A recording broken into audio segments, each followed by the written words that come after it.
The coronavirus pandemic has brought aviation to a standstill. To talk more on how aviation will plan to fly high post COVID-19, we have with us Mr. Sourav Sinha, CIO Indigo.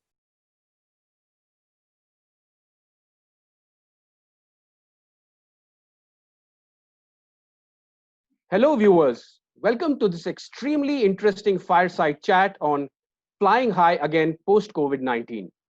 The ongoing COVID-19 pandemic has resulted in a full-scale crisis with the imposition of travel restrictions and suspension of flights in a global effort to contain the spread of the virus. Aviation has been brought to a virtual halt, and the industry is in survival mode, crippled by the loss of traffic and revenues. To know how one of India's top airlines plans to bounce back from the crisis by leveraging technology, we have with us Mr. Sourav Sinha, CIO Indigo Airlines. Welcome, Mr. Sinha. Great to have you. How have you been doing today? Great, sir. It's great to have you, sir. It's my pleasure to be Thank in you, this sir. fireside chat. And thank you so much for inviting me to this initiative. Thank you. Thank you so much, sir. To start off, sir, how bad has it been for the aviation industry and particularly for the airline operators? How hard has it been hit by COVID-19? We all know the current status and what has been in the last 2-3 months. Obviously, the aviation industry, operates on a very low margin. It's a very low margin kind of business, and anything which happens in any part of the world, first of the things that gets impacted is the stock market and the aviation industry, for that matter. So in this case, yes, for the first 2 months after the lockdown was imposed, there was practically no operation. And then we slowly started the operation end of May. While we were not having any scheduled operation during the months of April and May, but we actually tried our focus, and it actually yielded very good results in terms of cargo. So we were moving cargo not only within the domestic market, we were moving cargo even to the international market. So that kept the wheels moving to an extent. After we have opened, yes, traffic has taken quite a bit of time to return to whatever level it is. Today, we are operating close to about 30% of our capacity that we used to fly pre-COVID. The load factors are not very bad, but it is definitely lower than what we were doing earlier. And this was expected. There is a lot of uncertainty as well going forward. When would the traffic return? When we would be able to reach the levels of pre-COVID. IATA says that, and actually IATA has revised its outlook for international travel. Initially, they said it was 2023. Now they're saying 2024 to return to the levels of pre-COVID. We in the domestic market, with majority of our operations in the domestic market, obviously it will be a bit earlier. Because it is at least the protocols, the bilaterals, and all those things which are a part and parcel of any international flight operation. So that is not there in domestic market. So probably maybe a year or 14 months or 15 months before that, we probably will reach. Considering that India is a very upbeat and growing aviation market, we are hopeful that it will be reaching the pre-COVID level probably sooner than later, but definitely not before the end of next year. Sure. We all hope that the sector bounces back to pre-COVID-19 times really fast. But coming back to Indigo, sir, while Indigo competes on price, it can't cut fares any further. How do you plan to get back into a growth path? Do you feel there could be a heightened competition as cost pressures could lead to the lines between full service and low cost carriers getting blurred? As a matter of fact, let's go back, early part of this century, early 2000 and all that stuff. There have been airlines who actually competed on price, whose marketing mantra was that I will fly you in the least possible price that you pay. But what they lost out, those airlines were not successful. And what they lost out was in terms of building the trust of the customer, getting the trust of the customers. We in Indigo, yes, pricing, is a competitive pricing is part and parcel of any business, not only aviation industry, any part of business, even the unorganized sectors that operates in different parts of the country as well as in the world. While price is important, but trust has been our competitive edge in terms of both customer focus as well as our internal workforce focus. So it is a trust that we build that given a particular price, that you will be flown in a clean aircraft, in a clean environment. You will have hassle-free experience, and you will have to pay fares which are affordable. They may not be low because that's a relative term, but we would never market our services, our flights basis the price only. It is basis the trust. And that's what we are focusing on now in this current pandemic situation, is where we are ensuring that our customers, our passengers are flying a clean machine at the end of the day. So in terms of competition, I think that will keep an airline, whether it is Indigo or any other airline, ahead of the competitors in this current post-COVID era. So remote work or contactless work, enhanced cybersecurity, enterprise-wide collaboration, these are just some of the areas in which IT will have to be reset. How will your future IT strategy differ from that of the pre-COVID-19 era? When the lockdown was imposed, Yash, end of March, it was more of a knee-jerk action that, people suddenly had to stop coming to the office. They had to work from home. They had to meet their expectations. So it was more of a knee-jerk action. But now it is a reality. Let me put it that way. So going forward, obviously, there are certain aspects that we will have to address. But having said that, more than 50, 55, or probably 60% of our workforce will have to be present at the site of the operation. I mean, we are not a bank or a telecommunication company where the customer doesn't have to come to our premises to be serviced. In an airline, the customer will have to come to the airport, will have to board an aircraft to be serviced, to travel. So there is a fundamental difference there. While I'm saying that, yes, considerable number of people, number of our colleagues have been working from their remote locations, be it home, be it whatever it is. Two aspects which we'll have to take care. First one, we have already done to a good extent, which is giving them a secured environment to work. In the sense that, there are different tools available, virtual desktop kind of tools, which give you, from a network perspective, from an access perspective, the secured connection, which is good for them, which is good for us as well. The second thing which we are in the process is developing the governance and the policies around it from working from home. So there should be some minimum requirement that we'll have to say that, it should be whenever you are communicating in a meeting or any kind of discussion, it has to be in a closed space, generally free from disturbances, number one. Number two, you should have, sufficient bandwidth at home connecting to the internet and so on and so forth. Plus, of course, the most important thing is that how do we as an organization ensure that there is no reduction in productivity. So if people are required to work between certain hours, they are made available, they make themselves available to work during those periods, which is whatever it is. I mean, if they have to be in shifts or whatever it is, they have to be available online. They cannot be taking a call, while driving on the road or, sitting in a coffee shop or something like that. No. So we will have to do some arrangements around that, which we are working on. And these should be governed by very strict policies and guidelines. So innovation would have to be accorded top priority from now on. What's your plan to fuel innovation? Can you provide a sneak peek into some of the innovations that you've started in response to COVID-19, from a tech perspective?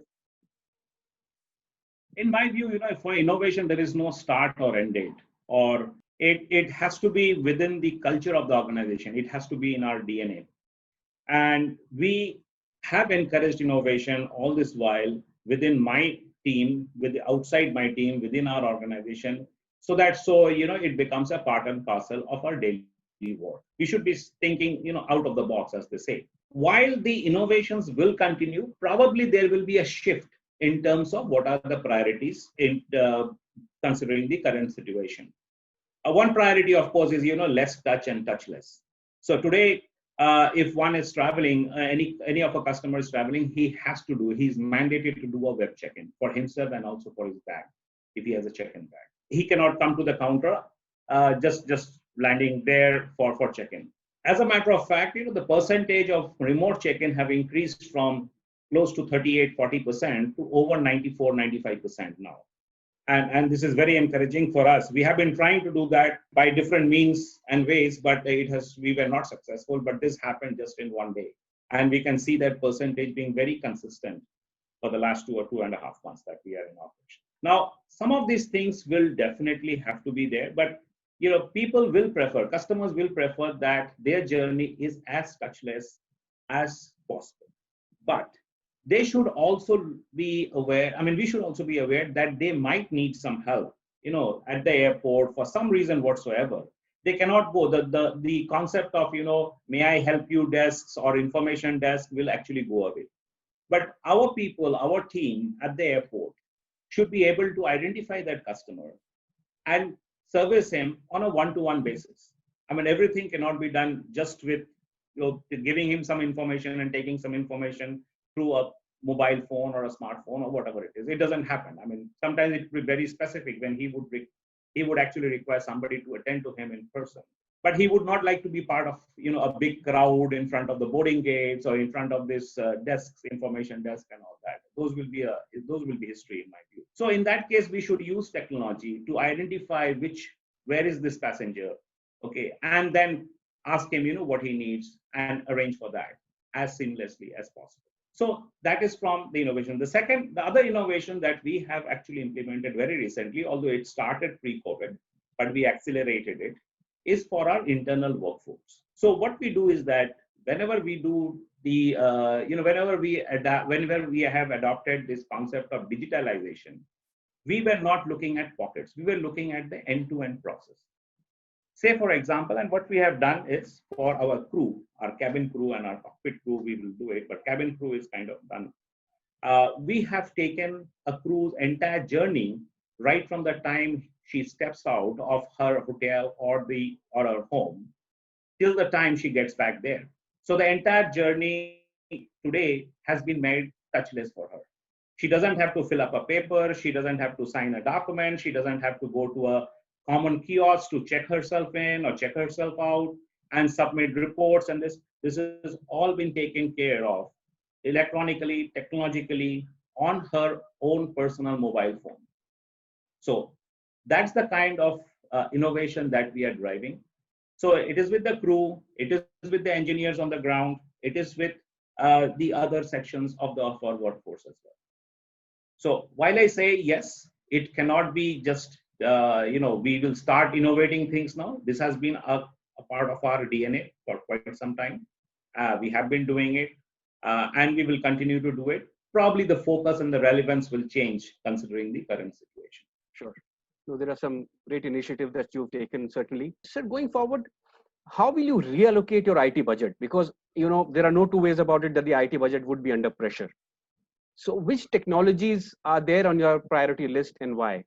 Obviously, you will have to procure technology, you'll have to implement technology because, to bounce back from this crisis, you need to accelerate digital transformation. So digital definitely is going to be the way forward. So which products would you be accelerating going forward and why? There is in today's connected world, I cannot pinpoint my finger to just one technology or two technologies saying that, this is one technology or this is the business challenge, because the entire gamut, the entire canvas is so connected. I'll have to address everything, out there. Otherwise, I don't get the benefit or I would not be able to implement whatever we have to do. Now, having said that, while the objective of driving cost efficiencies and driving the revenue generation efficiencies and all that is a part and parcel, will continue to be an objective for us. Probably the way we do it and the priorities we attach to it will change. To just give us very simple analogy, one can reach a number 9 by adding 5 and 4, also by 6 and 3, but 9 remains same. It's only, what numbers or what digits are you adding? So that is the kind of analogy I would like to highlight to you, that we cannot just focus on one or two technologies because we have to focus on the entire canvas.